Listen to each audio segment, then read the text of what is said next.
Geneva میں پاکستانی وفد کی بڑی کامیابی، سیلاب متاثرین کے لیے درکار عالمی امداد کا ہدف حاصل۔ دنیا بھر سے 10 ارب 60 کروڑ ڈالر کے وعدے، پاکستان نے 16 ارب 30 کروڑ ڈالر تخمینہ لگایا۔ آدھی رقم کا خود بندوبست کرنے کا عزم کیا، بقیہ عالمی اداروں سے عطیہ کرنے کی اپیل کی تھی۔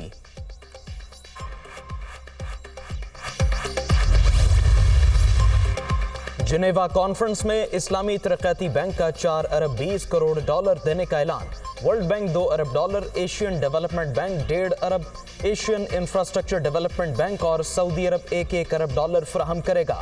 فرانس 34 کروڑ 50 لاکھ ڈالر، چین اور امریکہ 10 کروڑ ڈالر دینے پر رضامند۔ یورپی union 9 crore 30 lakh, Germany 8 crore 80 lakh dollar, Japan کا 7 کروڑ 70 لاکھ ڈالر دینے کا وعدہ۔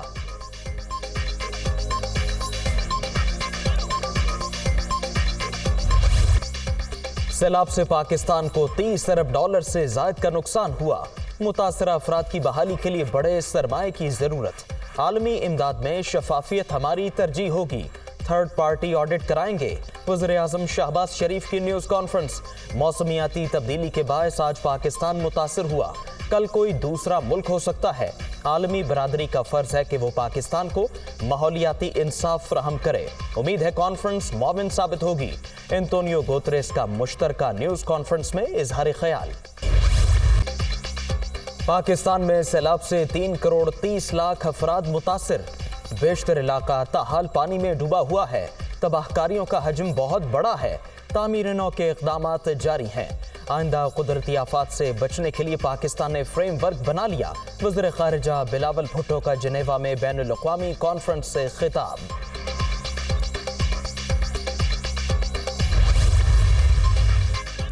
مشکل حالات میں پاکستان کی مدد کرنے والے ممالک کے شکر گزار۔ متاثرہ علاقوں میں بچوں کی تعلیم کے لیے سکولز موجود نہیں، موجودہ وسائل میں سے کافی حد تک سیلاب متاثرین کو ریلیف دیا۔ سیلاب متاثرہ آخری شخص کی بحالی تک کوششیں جاری رکھیں گے، وفاقی وزیر خزانہ اسحاق ڈار۔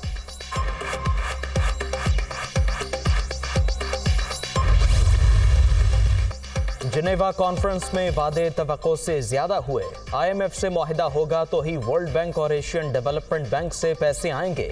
ورلڈ بینک کے ادارے پروجیکٹس لون کی صورت میں ہوں گے۔ فارن ایکسچینج کے حوالے سے گیپ میں فائدہ ہوگا۔ سابق وزیر خزانہ مفتاح اسماعیل کی دنیا کامران خان کے ساتھ میں گفتگو۔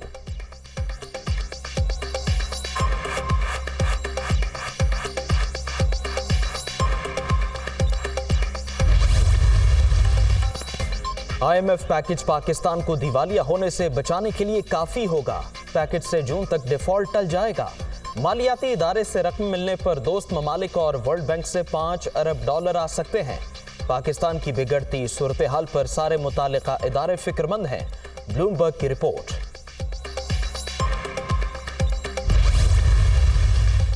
سعودی عرب میں کرونا کی پابندیاں ختم، پاکستان کا پرانا حج کوٹا بحال۔ 18 سے 65 سال عمر کی حد بھی نہیں ہوگی۔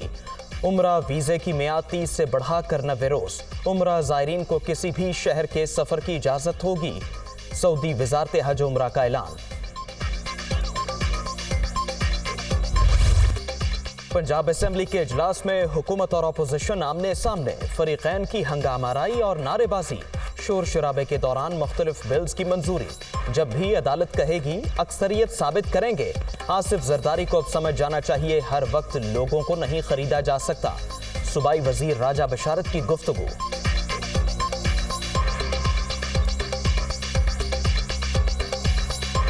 اتنا فارغ وزیر داخلہ آج تک نہیں دیکھا جو صرف اسمبلی کی کارروائی کو سیبوٹاج کروانے کے لیے سارا دن پنجاب اسمبلی میں موجود رہا۔ ہمارے وزیر اعلیٰ کو جو ہے وہ اس ایوان کا اعتماد حاصل ہے۔ اب زرداری صاحب کو بھی یہ بات سمجھ جانی چاہیے کہ ہر وقت لوگوں کا ضمیر خریدا نہیں جا سکتا۔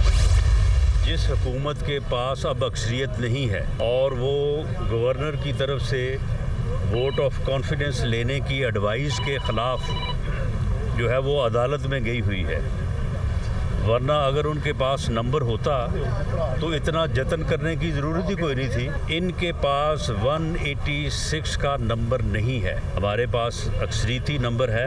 چودھری پرویز الہی جو ہے وہ اب چیف منسٹر نہیں ہے اس صوبہ کے. حکومت کے پاس 186 ارکان کی اکثریت نہیں. آج صرف 174 ایم پی ایز آئے. پرویز الہی استعفیٰ دیں. نون لیگ کے وزارت اعلیٰ کے امیدوار حمزہ شہباز ہوں گے. وفاقی وزیر داخلہ رانا ثناء اللہ کی پنجاب اسمبلی کے باہر میڈیا ٹاک.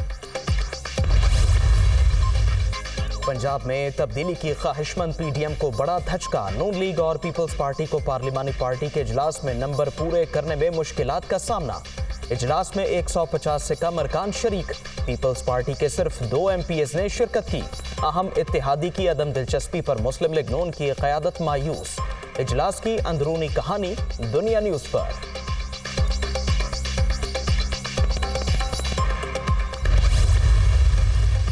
معیشت نہ سنبھلی تو نقصان ریاست کا ہوگا. حکومتی ٹولے نے چند ماہ میں تباہی کر دی.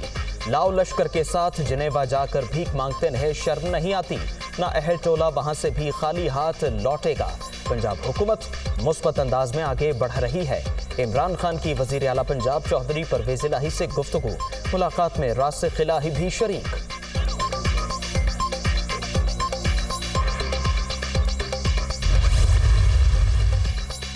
پنجاب میں اپوزیشن اقتدار کے خواب دیکھ رہی ہے. خوابوں میں گم اپوزیشن کے پاس نمبرز پورے نہیں. نون لیگ کو پہلے بھی مار پڑی. آئندہ بھی انہیں چھپنے کی جگہ نہیں ملے گی. وزیر اعلیٰ پنجاب چودھری پرویز الہی کی پی ٹی آئی قیادت سے ملاقات میں بات چیت.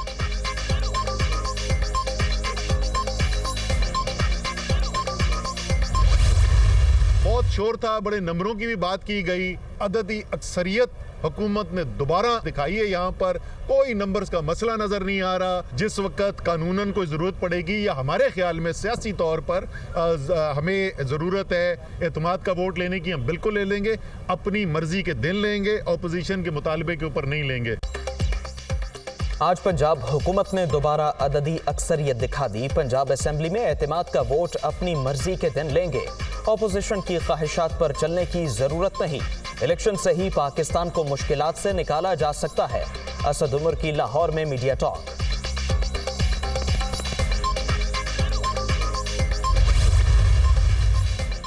پرویز الہی کے پاس ارکان پورے نہیں. وزیر اعلیٰ پنجاب اعتماد کے ووٹ میں تاخیر کر رہے ہیں. اعتماد کا ووٹ نہ لیا تو عدالت جائیں گے. خواجہ سعد رفیق کا اعلان.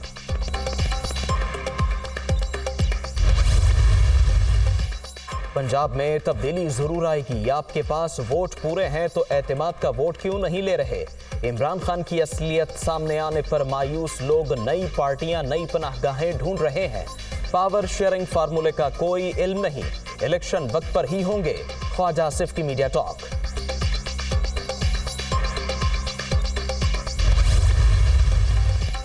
ایم کیو ایم کا بلدیاتی الیکشن میں بھرپور تیاری سے اترنے کا فیصلہ. بلدیاتی حلقہ بندیوں پر گورنر ہاؤس کراچی میں اجلاس. ایم کیو ایم رابطہ کمیٹی کے ارکان سمیت فاروق ستار, مصطفیٰ کمال اور انیس قائم خانی بھی شریک. P S P, M Q M اور فاروق ستار کا چند روز میں ایک ہونے کا فیصلہ.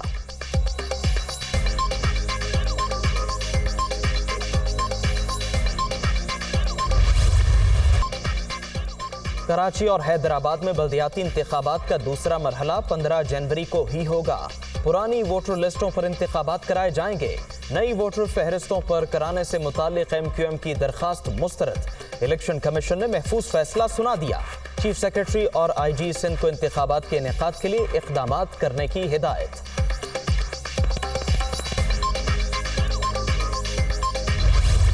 الیکشن کمیشن کا بلدیاتی انتخابات سے متعلق فیصلہ خوش آئند. ان کی پوری کوشش تھی الیکشن تاخیر کا شکار ہوں. انہوں نے دھاندلی کا پورا پلان بنا لیا. ہار کے ڈر سے گڑبڑ ضرور کریں گے. یہ خونی الیکشن ہونے جا رہے ہیں. اب تو یہ عمران خان کی تصویر دیکھ کر بھی ڈر جاتے ہیں. پیپلز پارٹی کراچی کے ابتر حالات کی ذمہ دار ہے. علی زیدی کی میڈیا ٹاک.